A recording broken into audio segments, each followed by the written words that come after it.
வணக்கம். வாழ்க வளமுடன்.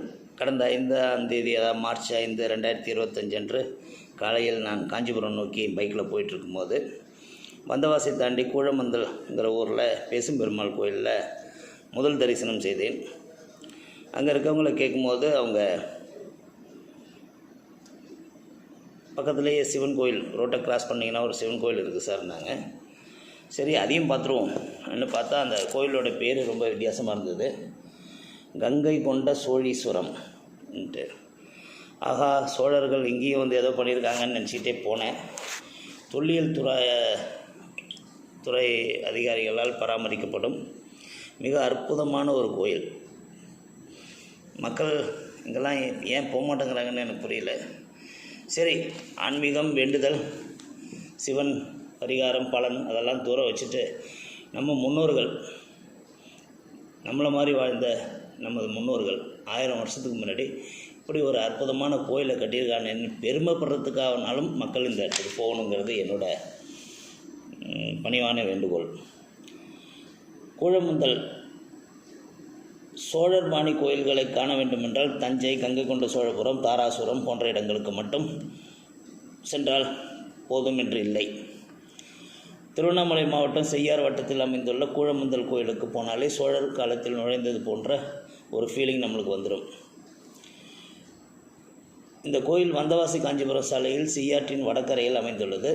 சிவாலயம் முழுதாக கருங்கல்லால் கட்டப்பட்ட கற்றளியாக காட்சியளிக்கிறது. இந்த கோயில் ராஜேந்திர சோழன் 10ஆம் ஆட்சியாண்டு முதல் 20ஆம் ஆட்சியாண்டு காலத்தில், அதாவது கிபி 1020 வாக்கில் கட்டப்பட்ட கோயிலாகும்.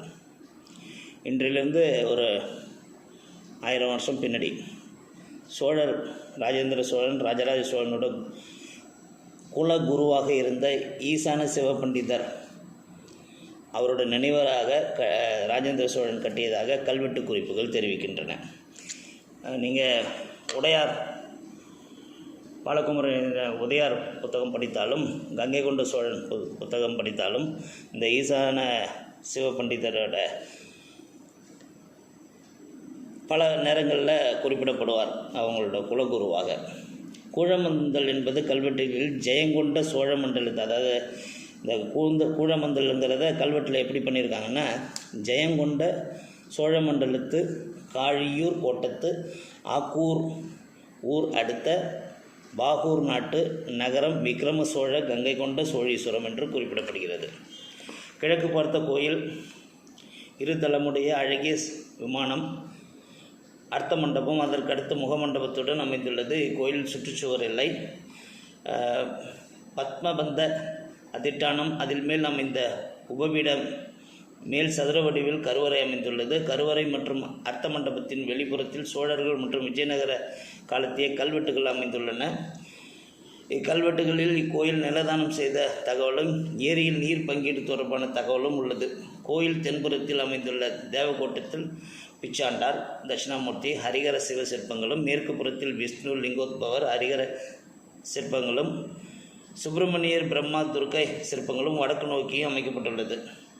இந்த மாதிரி கோயிலோட பாரம்பரியமும் அமைப்பும் ரொம்ப அருமையாக பண்ணியிருக்கிறாங்க. இந்த கருங்கல் வேலைப்பாடுகள், சிற்ப வேலைப்பாடுகள், தொன்மை இதெல்லாம் தொல்லியல் துறையால் பாதுகாக்கப்படுகிறது. ஆனால் மக்களோட இது ஏன் மக்கள்கிட்ட போய் சேரல?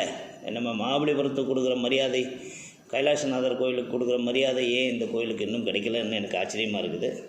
கண்டிப்பாக வாய்ப்பு கிடைக்கிறவங்க ஆன்மீக பயணம் இல்லைனாலும் ஒரு சுற்றுலா பயணமாக கூட இங்கே போயிட்டு வரலாம்.